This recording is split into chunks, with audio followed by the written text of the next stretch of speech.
The following is a hockey podcast out of Vancouver and Surrey, British Columbia. It'll only consist of a lot of puck talk and even more BS, or in actual words, banter and satire. Enjoy, and as always, go Canucks go.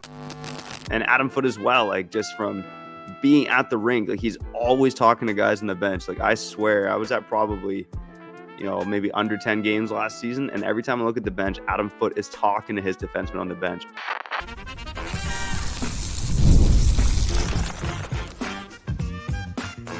You're Locked On Canucks, your daily podcast on the Vancouver Canucks, part of the Locked On Podcast Network, your team every day. A happy hump day, boing, and welcome to another episode of Locked On Canucks. My name is Trevor Beggs, co-host of Locked On Canucks and also a Canucks writer currently with a Daily Hive Vancouver. Before we dive into today's episode, we got to thank you for tuning into Locked On Canucks. You want to know why? Because it is your Vancouver Canucks every damn day. We're part of that Locked On Podcast Network. They're doing the most for sports fans across the world. And for our show, if you haven't done so already, make sure you go subscribe and like on YouTube and leave a 5-star review wherever you listen to podcasts. And we're not here without you, but we're also not here without the sponsors. And today's episode is brought to you by Game Time. Go download that Game Time app, create an account, and use code LOCKEDONNHL for $20 off your first purchase. Man, oh man, the Canucks again surprised a lot of people last season. And I think one of the most surprising things about the Canucks last season was the play of that defense. Obviously Philip Prono comes over. Weren't quite sure what to expect from him. The rest of the defense had question marks, and they absolutely exceeded expectations. The Canucks seem to be hard-pressed to do that again based on the dudes they have on the roster. And that makes this man, Adam Foote, meaning that he has arguably the toughest job in hockey. So can he do it again? Let's dive into it. Before we do that, let me introduce my co-host, rocking the Packers gear. Come on, man. You got a Malik Willis jersey on or what, buddy? How you doing? Pretty much. I just woke up 20 minutes ago. Anyways, I brought home some of the equipment. Last night, Begsy came over to talk about friendship, to talk about supporting me through my tough times, and talking about me getting my voice back and all that stuff. It was emotional, and we did it behind the mic. So luckily, I had the equipment at home. It allowed me to sleep in a little bit, not have to drive in traffic, and talk to you guys about Adam Foote somehow turning Vincent Darnay into Nikita Zadorov. No, for real. Why don't we just start there, okay? Kyle Bow and Trevor Beggs, Locked On Canucks, your Canucks every day.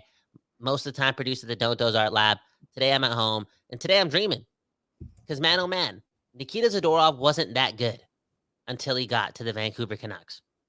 He played his best hockey, 5 months into his tenure with the Blue and Green, 5 months into being friends with Adam Foote, being under his tutelage, and Sergei Gonchar as well, for real.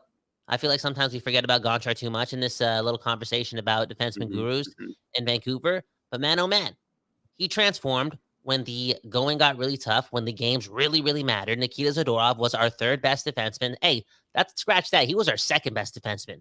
Hey, on some games, he was our best defenseman in the playoffs. And I wonder if Rick Tocchet, Adam Foote, they dreamt about this in July when they phoned Vincent Darnay, but now they're here in September. They're seeing him skate. Yeah, do they think this guy can be that guy and go from a 73 overall defenseman to like an 83 overall defenseman? You know what I'm saying? Well, he worked those kind of miracles last season, right? Like, what did Noah Juulsen go from like a 68 to a 78? Did Tyler Myers go from a 77 to an 83? Did Zadorov get to an 88 come playoff time? Look, the work that Adam Foote, and like you said, Sergei Gonchar too, and we do talk more so about Foote in this conversation, and I think it's twofold. He's the primary guy behind the bench, where Sergei Gonchar, as far as we know, is still a part-time guy, and certainly when I was at some games last season, he wasn't behind the bench every single game. And Adam Foote as well, like just from being at the rink, like he's always talking to guys on the bench. Like I swear, I was at probably maybe under 10 games last season. And every time I look at the bench, Adam Foote is talking to his defenseman on the bench, always offering advice, trying to get better. I don't think he's just shooting the bleep the whole time. And of course, he's more of the defensive-minded player as well, whereas Sergei Gonchar certainly knows how to play defense, but was more offensively inclined in his NHL career. So I think for a myriad of reasons, Adam Foote is the dude in charge of this defense. And, one of the interesting things too is that, he's going to be adding some penalty killing to his repertoire coming into this season as well. So again, man, oh man, not only does Adam Foote have to be tasked with, bringing the most out of this defense once again, like keeping Tyler Myers at the level he's at is kind of crucial based on the way this defense is currently constructed. Having Carson Soucy go from a number 5 to a number 3, which when I wrote that for Daily Hive, I got some hate online. People love Carson Soucy, and I'm just saying that's a big jump to make. And of course, Forbert and Desharnais, the new guys, can Foote have a big impact with them. There's a ton of ifs on this defense. And again, not only is this guy in charge of the defense, but he's also now in charge of the penalty kill with Mike Yeo gone. I'm just saying, Adam Foote, he might have the toughest job in hockey heading into this season. Yeah, transform Vincent Desharnais, transform Forbert. Take the training wheels off completely from the start of the season for Noah Juulsen, and maintain Tyler Myers' play to a competent level as a top 4 defenseman, all while somehow going across the pond and finding some elixir so Carson Soucy won't get hurt for half the season. I forgot that Carson Soucy only played 40 games last year. And you know what, Trevor? I was listening to Canucks was it Canucks Conversation? No, it was Canucks Talk, Sat and Dan Riccio, Sportsnet.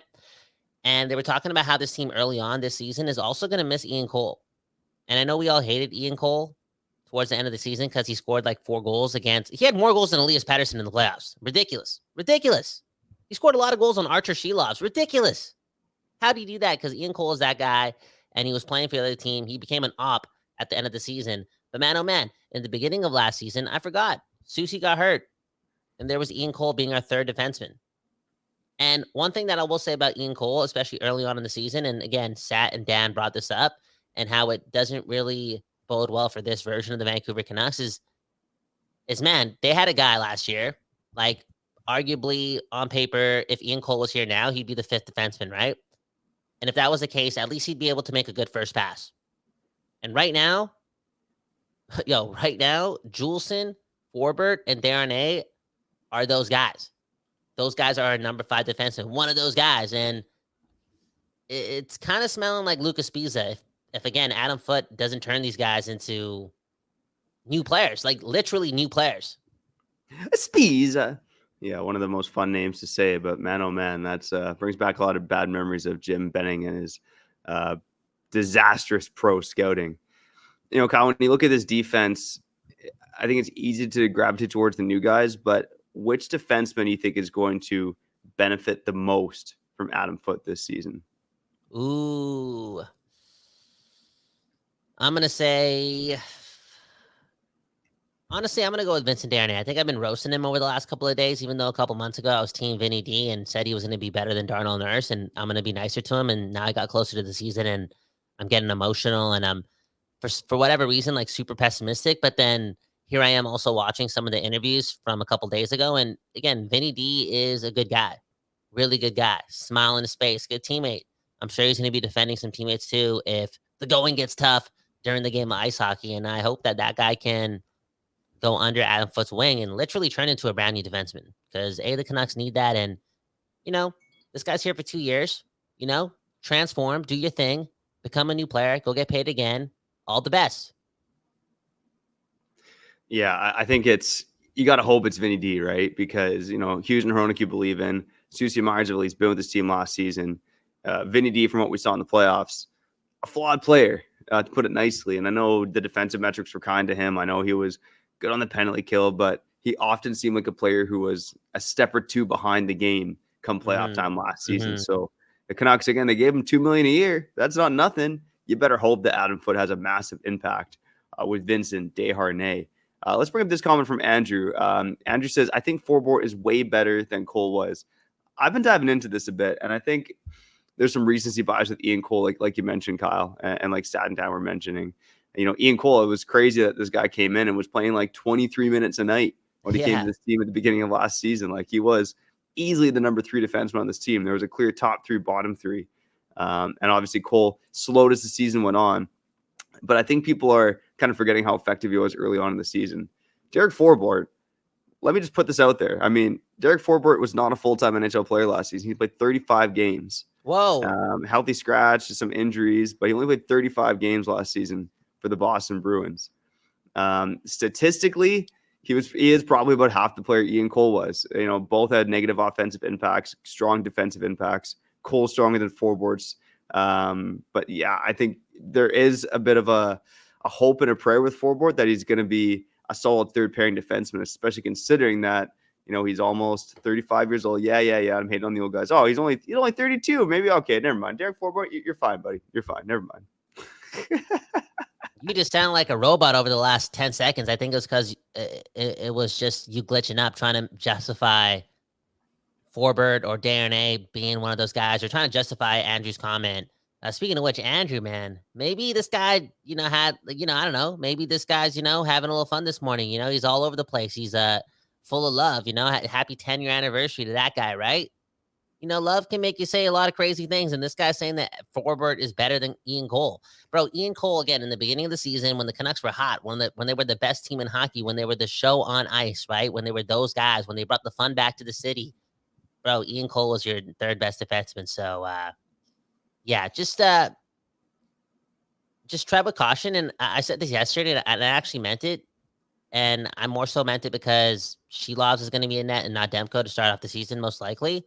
Bro, the Canucks may have to outscore their problems early on, and I'm okay with that because I do believe they had a year and a half of talking Adam Foote tutelage when it comes to structure, getting the puck out, blah, blah, blah. Sprinkling some new offensive philosophies while you iron out the defensive issues, whether that be via tutelage or trade.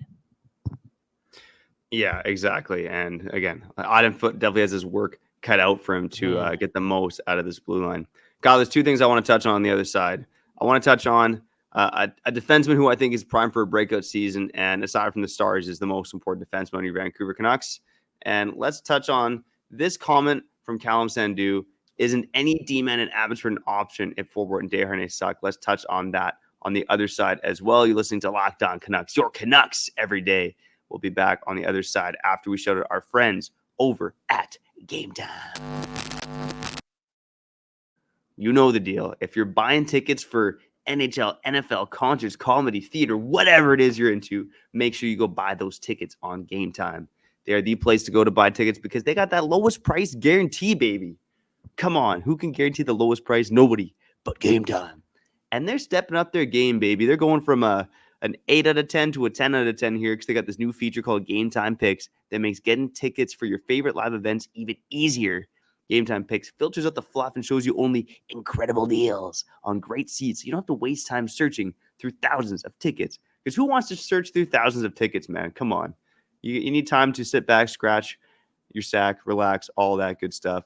Game Time, they let you do that, okay? So make sure you take the guesswork out of buying tickets with Game Time. Go download that Game Time app, create an account, and use code LOCKEDONNHL for $20 off your first purchase. Terms apply. Again, create an account and redeem code LOCKEDONNHL for $20 off. Download Game Time today. What time is it? Game Time.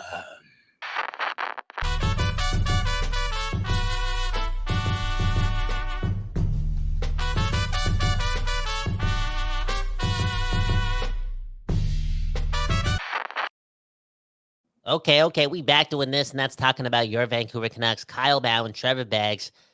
And I'm in my boxers still, man. I haven't brushed my teeth. I haven't washed my face. Had a great sleep last night. Again, Beggsy and I, we had a good time last night, man. Chilled out, drank some Gatorade, ate some potato chips, and talked for an hour about the Eastern Conference in the NHL. Why did we do that? More on that in a couple of weeks, okay? Also, we got some shirts going on sale. More on that in a couple of weeks, too. Working on the website. Looking really dope. Looking really fresh for the people. And we weren't lying, man. You leave those 5-star reviews on the podcast side of things. We're going to give you some money off your t-shirt. It is what it is. Heck, we may be even giving $5 off, $10 off to our Discord people. For real. Because everyone wins. Everyone wins and everyone eats. And right now, haircuts in Vancouver, downtown Vancouver, because I got to look for a new barber, they're $80. $80, $75 before the tip. Ooh. If that's the case and you're charging me that much, you better invite me to your Christmas party. Because I'm not a customer. I'm a client or something, You know what I'm saying? I better A get a box of client. Wow. yeah, one of those things, man. Unbelievable. I'll do it. I'll pay them. I love my barbers. I love my brothers. I love my therapists. They do all those things. They deserve it. But I'm just saying, $80 before the tip in this economy with the Canadian dollar. You know what I'm saying? I'm Anyways, kind that's of why we curious. get. I'm Go ahead, kind go of ahead. curious if you're if you're on YouTube Live or watching after the fact, listening after the fact, hit us up in the comments. How much do you pay for a haircut? How much is it acceptable to pay for a haircut? 'Cause I'm not gonna lie, for the most part, I go to a barber in my neighborhood. It's still cash only. You can't use a credit card or a debit card, and You're it's like laundering 25. money. What's that? You're supporting the drug trade. Yeah, 100%. And I think it's like $25 plus maybe I tip like $2-3. Whoa. So it's like under $30 for a haircut. You But could get 4 my haircuts for barber the was price of closed one of last time mine. I got a haircut. My Huh? barber was closed last time I got a haircut, and I got a cut and a shave, and it was $90. It's the most I've ever paid for anything to do with myself in my life, man. So I felt Holy. it was a nice little treat, but I don't think I'm doing that again. It's too much money, bro. Wow, too much money. Speaking of which, Vincent Desharnais gets a 2-year deal worth $4 million. Well, $2 million per. I feel as if that's like $1 million per too much. But again, I'm just being pessimistic, stupid, all over the place, contradicting myself every single moment I think about this defenseman, Kyle Bowen. That being said, I will admit, because I think there's a standard in Vancouver, and if this team wants to be more offensive and they want to keep their structure together, getting that puck out, being able to make a good first pass, not juggling in your feet and whatnot, is going to be at minimum the standard. And if Forbert, Juulsen, Vincent Desharnais, even Tyler Myers struggle to do that daily, the Canucks are gonna have a tough time, just leaning on Archer Shilov's doing everything to keep that puck out of the net. And B, bro, they may be forced to go to the AHL and call up DPD or Cole McWard, a guy who almost, became Quinn Hughes' best friend last year. Yeah, what a story from that training camp. And hey, I'm curious to see if Cole McWard can make an impact again, because it is funny. I do think the Canucks overall need a guy on the right side more than the left side, because I think you're believing that Carson Soucy can do it in a second pairing left shot role. More on that maybe in a couple minutes. On the right side, I think there's less faith in Myers and Desharnais. But I think Myers and Desharnais are legit NHLers, and you got Juulsen too. So you could argue that in terms of call-up options, Cole McWard is a tougher task ahead of him in terms to make this team or even play in terms of injuries or guys not playing well. On the left side, though, like I mentioned, you got Derek Forbort, who played 35 games last season. You got Mark Freeman. And then you're starting to get into the depth options and the call-up options. So I'm kind of curious, Kyle, like, I talked about this maybe a couple weeks back. Every Dares know, which guys are first in line for call-ups on defense. And on the left side, I think Brisebois and Wolanin are right there. Hirose, I think, has not done much to help his stock. He doesn't really got much that stands out in his game. But DPD is a fascinating prospect right now, just based on his development over in Sweden. And again, he's so fresh to North America. It's hard to picture him in the call blind. But I was busy reading comments when you were talking about DPD yesterday, so my bad there. But I do think it's probably a bit far-fetched at this point to say that DPD is going to play NHL games this season. But like, what do you think the odds are of him playing NHL games? 50%, dude. Wow, it's 50%. Do your thing. Get some seasoning down there. Hey, maybe impress in training camp so much so that the Canucks may consider waiving one of these guys. You know what I'm saying? Because that's always an option for real. I don't know if like teams are lining up to get the Friedmans or the Forberts, right? It's just the truth. And see what you got. 100%. You know why I kind of want them to pull a card like this off? And we haven't even mentioned like the end of the season save for Tom Willander yet, but we'll do that at the end of the season, or not the end of the season, end of the episode. But we haven't talked about the risk that is, calling up DPD, giving him a shot to be better than Juulsen and Forbert, because not Juulsen, but Freeman or any of these bottom guys, like giving him that shot to do so, because I don't want this team just trading this guy with the first round pick to get somebody else a rental through the door, Like, I feel like the Canucks wasted all their rental cards. They did last year. That sounds crazy. I know it sounds really crazy because, good teams, make those trades, bolster their roster, congratulate their team by bringing in more talent. But for a team that just got started, like they've been winning for, as Ryan Henderson says, 35 seconds, I'd be very, very scared to divvy up more prospects. And I feel like to fix this issue in the back end, I would not be surprised if it's DPD in a second to bring in a guy who has 1 year left on his deal to be better than Forbert. You get what I'm saying? Yeah, it's a risky proposition, and I think we'll touch on it maybe later this week. But the Athletic did say that the Canucks have the 28th best prospect pool in the NHL, aka the 5th worst prospect pool in the NHL. And they got some guys who are maybe better than you think, but overall the depth is not there. So I'm not a huge fan of trading DPD, especially if he starts developing the right direction this year. Yeah, in bro. Abbotsford. One of the name I'll mention quickly is Jet Wu. I think Jet Wu had a bit of a career season last year. Really was playing on the top pairing, played up the lineup for the Abbotsford Canucks. I think this is kind of last chance for Jet Wu because he is waiver eligible. Maybe last chance is a little strong, but do you think Jet Wu has, what would you put the odds on Jet Wu playing in NHL games this season at? 2%. But go ahead and prove me wrong. Wow, you got DPD at 50 and Jet Wu at 2. I actually like Jet Wu. I've heard him speak to the people, to the media, to the masses. Dude, that guy's got it. He's got the swagger. He's got the sauce, man. I like him a lot. And again, prove me wrong. Dude, even Vincent Darnay, prove me wrong. Forbert, prove me wrong. Mark Friedman, prove me wrong. Tyler Myers, prove me wrong. Shove it up my rear end. I don't give up. Prove me wrong. I'm having my doubts. It's early in the morning. I'm just a Hindu. It's scaring me, okay? Because last year we had Ian Cole and Nikita Zadorov and Nikita Zadorov and Nikita Zadorov. And this year we got Forbert, Vincent Darnay, and more Tyler Myers. Before we get to all the comments on the other side, can you sum up what Infamous is trying to say here? Because I get it a lot. But in the modern NHL, in a long regular season, a hopeful long playoff season, is it possible to have your forwards and your two-way forwards mask how much depth is lacking on the D-core? Because Infamous is asking or saying, if the defense is weak, that's why the Canucks have so many two-way forwards that come into play. Could there be a balance there, or are we just is Infamous 420ing somewhere? I think it's somewhere in the middle, to be honest. Having two-way forwards who are good at suffocating in the defensive zone, that certainly helps. I think of the Vegas Golden Knights. That team was so suffocating, and the forwards, the defense, everyone was in on it. And I think the Canucks had a similar style last season where they just really didn't allow anything in the middle, take away that home plate area of the ice.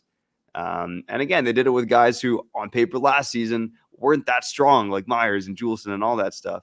So that plays a part in it. But if your defensemen really aren't good and they're not, clogging those lanes and they're allowing chances in the middle, there's only so much your two-way forwards can do. So it is a bit of both. I think you want the two-way forwards to help, and if they're good, that benefits the situation. But if your defensemen still suck, then you're still in trouble.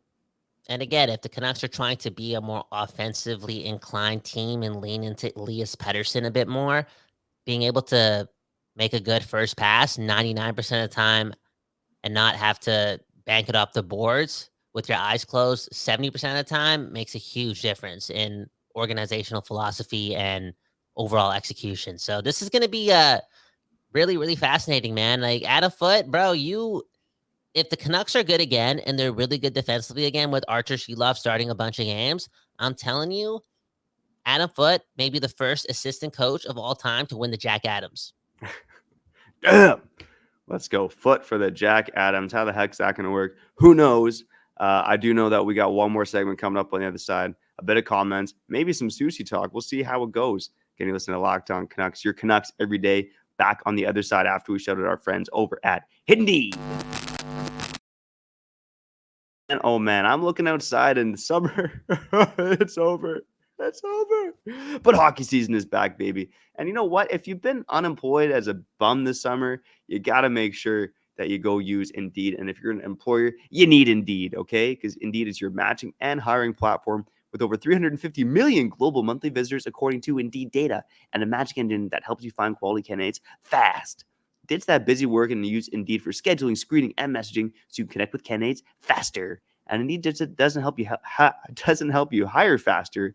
92% of employers agree that Indeed delivers the highest quality matches compared to other job sites. All right. They leverage 140 million qualifications and preferences every damn day. Wow. and their matching engine is constantly learning from your preferences, so the more you use Indeed, the better it gets. Join more than 3.5 million businesses worldwide that use Indeed to hire great talent fast. Listeners of the show, guess what? You'll get a $75 sponsored job credit to get your jobs more visibility at Indeed.com/locked-on. Just go to Indeed.com/locked-on right now and support our show by saying you heard about Indeed on this very podcast. Indeed.com/locked-on. Terms and conditions apply. Need to hire? You need Indeed.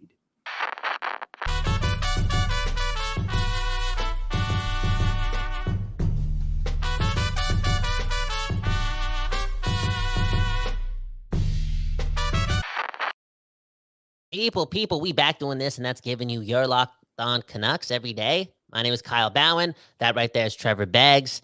And life, man, life's a beautiful thing. Oh, did I just show people my crotch? Did that just happen? Nice. That's life. That's life, man. I did not mean to do that. Yep. My girlfriend's not going to be happy about that. It's doesn't want you showing off the goods to the world. Dude, you should be proud, man. She should let you flaunt it, man. It is what it is, man. It is what it is. Things happen, and it's early in the morning. Okay, Kyle Bowen, Trevor Beggs, hit the like button. Hit the like button for that crotch shot. Yep, unreal. That's the first time that's ever happened in my life, and I'm not even embarrassed. You know, it's life, man. It's I got a hot girlfriend. Okay, Kyle Bowen, Trevor Beggs doing this. And I just want to say, man, again, hit the like button, support the show, leave us a review. We're doing our thing. We're here every day with you and you and you and you and you and you and you and you and you and you, and we really appreciate it. Speaking of which, everyone's dropping comments about how much they pay for their haircuts. Trevor Beggs, should we talk about this? Because again, I don't think this is an issue. You know, Vancouver is well known to be like the most expensive place in the world.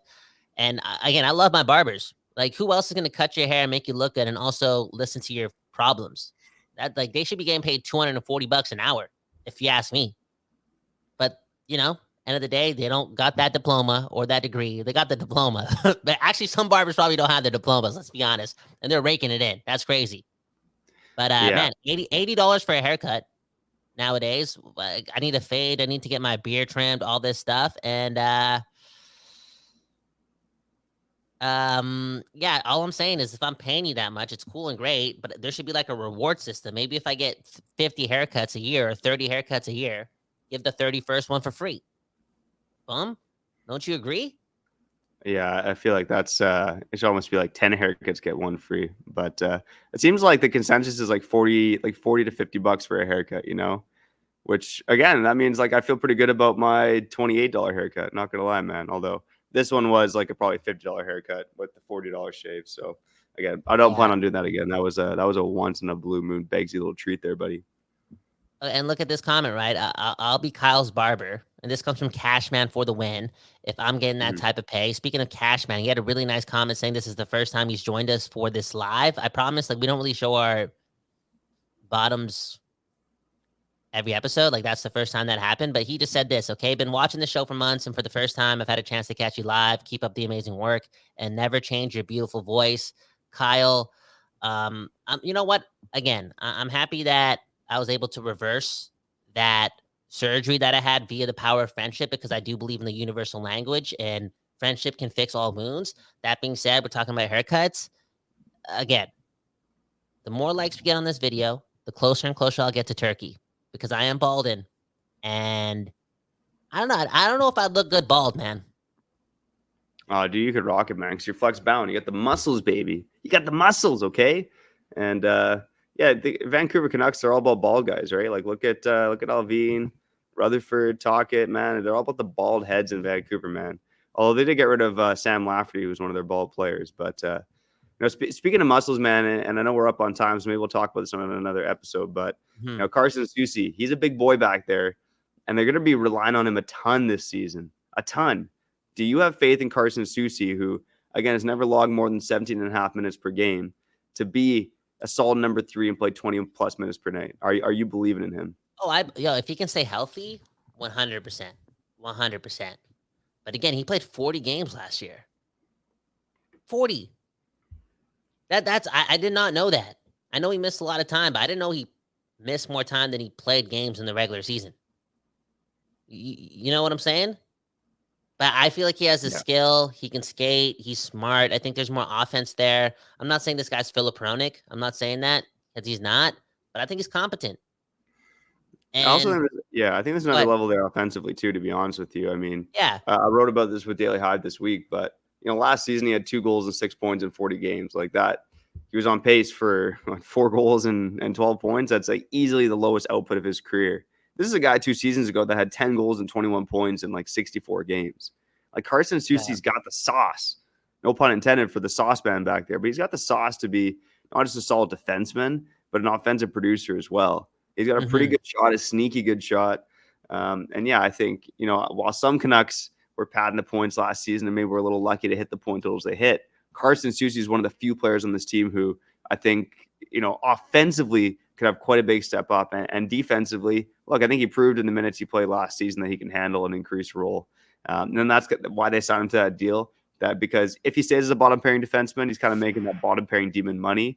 But if he can play as your number 3 or in a top 4 role, that contract's a steal, and it's going to help the Canucks again contend for the Stanley Cup. Yeah, 100%. And I just wonder how he can stay healthy. Like, what do you do there? Because he's going to be playing a lot, and he's going to be leaned on a lot. So stay healthy somehow, some way. Is there a way to train for that?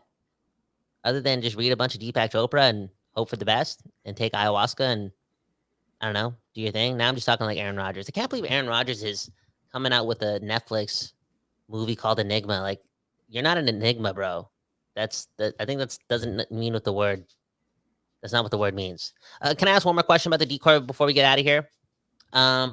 You talked about Carson Soucy. Like, what are the chances he does better and he's able to like improve and actually be a number 3 defenseman full time? Blah blah blah. What are the chances that Tom Willander plays like 7 games at the end of the season or 6 games at the end of the season and is actually inserted into the playoff lineup like Cale Makar was for Colorado, 4 years ago, 5 years ago? You know what I'm saying? You know what? If they don't make any additions at the deadline, I think it's very plausible, to be honest. I mean, look, I'm believing in Tom Willander to take a step offensively next season, especially with Lane Hudson not in the fold anymore at Boston University. And defensively, Tom Willander was pretty good last season, right? You got a couple glaring errors in big moments that kind of made the rounds in NCAA highlights. But for the most part, Tom Willander was solid last season. And I think he's going to be more offensively productive. So come playoff time, him playing playoff games, I think it would have to take some injuries or the Canucks not upgrading this decor, which, to be honest, if they're not upgrading this decor, that means Adam Foote has pulled off the miracle and has succeeded with his toughest job in hockey. So I'd put the odds of Tom Willander playing playoff games at like 10 to 15%. Regular season games maybe at like 25, 30%. I love some Tom Willander, though.